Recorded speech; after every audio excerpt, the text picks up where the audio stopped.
Mito 2. Para adelgazar basta con tomar menos kilocalorías.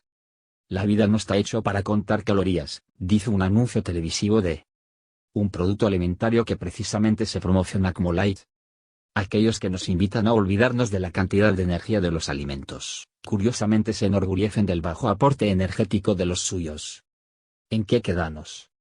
Estos alimentos en cuestión suelen incluir jarabe de glucosa, almidón modificado, y la mayor parte de su composición es simplemente agua. Parece ser que, en la cruzada contra las kilocalorías, el hecho de que la mayor parte de un producto sea agua es algo a destacar. Este es un claro ejemplo de donde se ha centrado el mensaje publicitario durante años, alrededor de la energía o kilocalorías, dejando en un segundo plano la calidad del producto. A la publicidad le importa más el hecho de que un alimento tenga en la etiqueta la declaración light que los propios ingredientes que componen el producto. Este enfoque nos aleja de la salud, y nos obsesiona con la comida y su energía. ¿Realmente tiene sentido contar kilocalorías? Contarlas no. Considerarlas sí, y mucho. Expliquemos el matiz. Considerar las kilocalorías es imprescindible, ya que es la energía de los alimentos la que determina que nuestro cuerpo almacene energía, o bien, por el contrario, recurra a sus reservas para cubrir su necesidad de esta. Este equilibrio entre kilocalorías ingeridas y kilocalorías consumidas es lo que se denomina balance energético. Tanto la ganancia de peso como el adelgazamiento son, por tanto, una consecuencia de esta relación. Mientras que un exceso de consumo energético es el que nos conduce a que las personas almacenemos esa energía, es el déficit el que nos lleva hacia el proceso opuesto, la pérdida de peso. Contarlas es otro tema completamente distinto. ¿De verdad es necesario contabilizar la cantidad de energía que incorporamos a través de nuestros alimentos, tal y como nos han hecho creer? Por fortuna, no es así. Y es que prácticamente es imposible estimar con precisión alguna de las siguientes cuestiones. La cantidad de nutrientes y energía que tiene un alimento. El aprovechamiento que hace nuestro cuerpo de esos nutrientes. Conocer cómo responde fisiológicamente nuestro cuerpo ante ello. La cantidad de energía que gastamos diariamente con nuestras actividades. Podríamos estimar las kilocalorías que consumimos a todas horas, pero es una tarea que no vale la pena. La pregunta pertinente sería, ¿resulta necesario? No, porque para eso tenemos en nuestro cuerpo un termostato de la energía que debemos consumir. Se llama apetito. Considerar solo las kilocalorías, un modelo fracasado. La idea de contar la energía de los alimentos como método para comer exactamente lo que necesitamos dio lugar a una hipótesis que parecía reducir todo a una idea muy simple.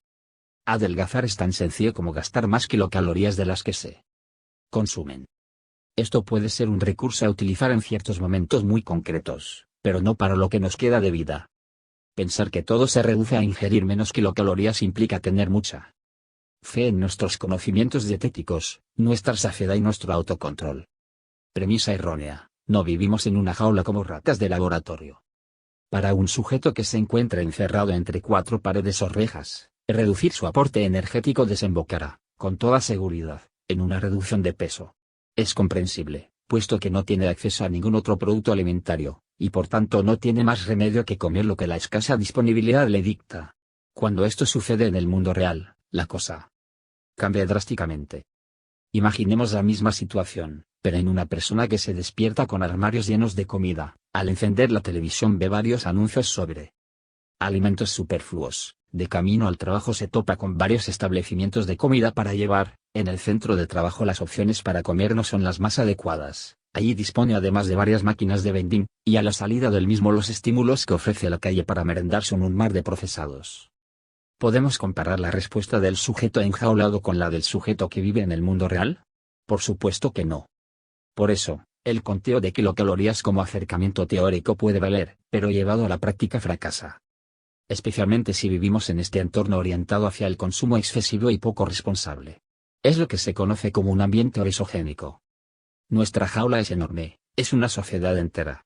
Solo que nuestras rejas están hechas de anuncios y nuestro comidero se sirve principalmente en el supermercado. Eso hace que tengamos que considerar y planificar otras muchas variables, como por ejemplo, ¿me va a dar hambre cuando esté en el trabajo? ¿Voy a tener tiempo para cocinar en casa si llego hambriento? ¿Qué tengo para picotear mientras preparo la comida? ¿Habrá una opción saludable mientras viajo en tren? Todas estas variables ambientales, unidas a las individuales, como podrían ser todas las cuestiones fisiológicas, apetito, hambre, saciedad, metabolismo, y junto con las psicológicas, motivación, ansiedad, fuerza de voluntad, autocontrol, son las que determinan finalmente nuestra respuesta. Tomar una buena decisión en nuestro mundo es muy complicado, porque eso implica elegir entre una amplia serie de opciones. Las buenas elecciones no son fáciles, hay que facilitarlas o crearlas. Considerar que adelgazar es tan sencillo como ingerir menos kilocalorías o vivir en equilibrio es una reducción muy simplista. Este enfoque obsoleto es a día de hoy uno de los mayores discursos por parte de la industria alimentaria, que nos invita a consumir sus productos superfluos dentro de un estilo de vida saludable y con una dieta equilibrada. Como si eso fuera fácil con este entorno. Alimentos light o bajos en kilocalorías como respuesta. Los alimentos light son la respuesta lógica a este planteamiento. Una vez inculcada la idea de que todo gira alrededor de las kilocalorías, es probable que brote el pensamiento, como un exceso de kilocalorías engorda, comer alimentos con pocas kilocalorías adelgaza. Esta es una conclusión tomada demasiado a la ligera. Se trata sin duda de una deducción que no se da en la vida real. Creer que los alimentos bajos en kilocalorías contribuyen a hacer de nuestro entorno un lugar más sano es una idea errónea. Lo saludable que resulta un alimento no depende de su cantidad de kilocalorías, sino de sus componentes en conjunto. Tenemos, por tanto, ejemplos de alimentos muy calóricos, como pueden ser el aceite de oliva virgen extra o los frutos secos, que nos asocian con el sobrepeso y la obesidad. Mientras que por otro lado, el consumo de alimentos menos energéticos, pero con un mayor impacto en nuestro metabolismo, como es el caso de los dulces y refrescos azucarados, sí que está mucho más relacionado con estas patologías. Importan los macronutrientes que aportan esa energía, los otros micronutrientes que acompañan al alimento, las sustancias que intervienen en la digestión como la fibra o el agua. Y por supuesto otros factores como la temperatura, el estado físico del alimento o las técnicas culinarias aplicadas. Todo esto es mucho más complejo que sumar kilocalorías. Es de sentido común percibir que 100 kcal de aguacate no repercuten del mismo modo en el cuerpo que 100 kcal en forma de vodka o de azúcar. Centrarse en el número de kilocalorías con la intención de adelgazar implica además un ejercicio matemático muy complejo para la población, en el que la gente tiene que traducir kilocalorías a nutrientes y nutrientes a alimentos. Esto no sería necesario si hacernos una divulgación mucho más sencilla como es la de promocionar una dieta abundante en alimentos saludables. Ahí no hay margen para equivocarse. Si los esfuerzos de salud pública se encaminaran a dar a la gente recursos de cómo seguir y adherirse a un patrón saludable, tendríamos muchos menos problemas y la gente entendería mejor el mensaje. Hablemos de dietas y alimentos en términos más comprensibles. El por qué no se hace es un tema político y de intereses que daría para escribir muchos libros de divulgación, tantos como novelas negras. Paradojas de consumo. ¿Lo light puede hacernos consumir más? Hay ciertas elecciones de alimentos muy desafortunadas a lo largo del día. Podemos creer, según se nos da a entender, que introduciendo en nuestra dieta alimentos con pocas kilocalorías ayudaremos a no elevar el gasto energético de la misma. Por definición, los alimentos light o ligeros son aquellos que han reducido al menos un 30% su contenido energético. Se trata de una reducción respecto al alimento de referencia. Por ejemplo, para declararse como tal, un queso light debe tener un 30% menos de kilocalorías que uno convencional. Toda esta colección de barritas de 99 kilocalorías, mayonesas light, helados ligeros, snacks de arroz inflado o lácteos desnatados. Es un gran ejemplo de cómo introducir en el organismo pocas kilocalorías, pero poco interesantes a nivel nutricional y, sobre todo, poco saciantes. De nada sirve comprarte una barrita de 99 kilocalorías en el metro si al llegar a casa vas a comer pasta con tomate y un yogur azucarado de postre. Como un papel hecho una bola, ligero, pero ocupa más espacio del que pensábamos en nuestro cajón. Así son los alimentos light en nuestra dieta. Para añadir más leña al fuego, hay que considerar también que las personas nos comportamos de maneras muy peculiares cuando cambiamos nuestra pauta alimentaria. Es muy curioso, pero tenemos datos de cómo la gente que toma lácteos etiquetados como bajos en grasa acaban consumiendo más kilocalorías a lo largo del día. Todo parece apuntar a dos motivos.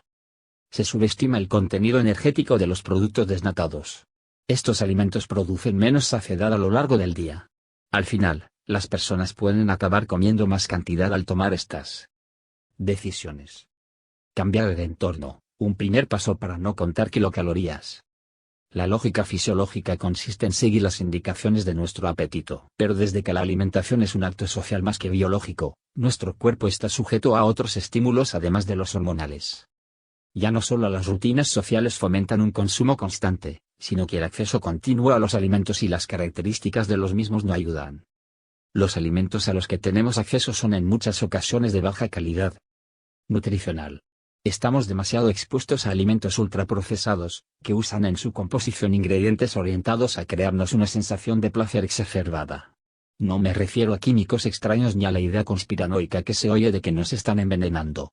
Se trata de unas motivaciones tan simples y sencillas, como son las de usar materias primas baratas, duraderas y muy palatables. Cuando las personas tomamos demasiados componentes que enmascaran el sabor, es normal que luego la comida convencional no nos sepa tan bien. Hablamos de grasas hidrogenadas, exceso de sal, azúcar y algunos aditivos que modifican nuestros umbrales de sabor.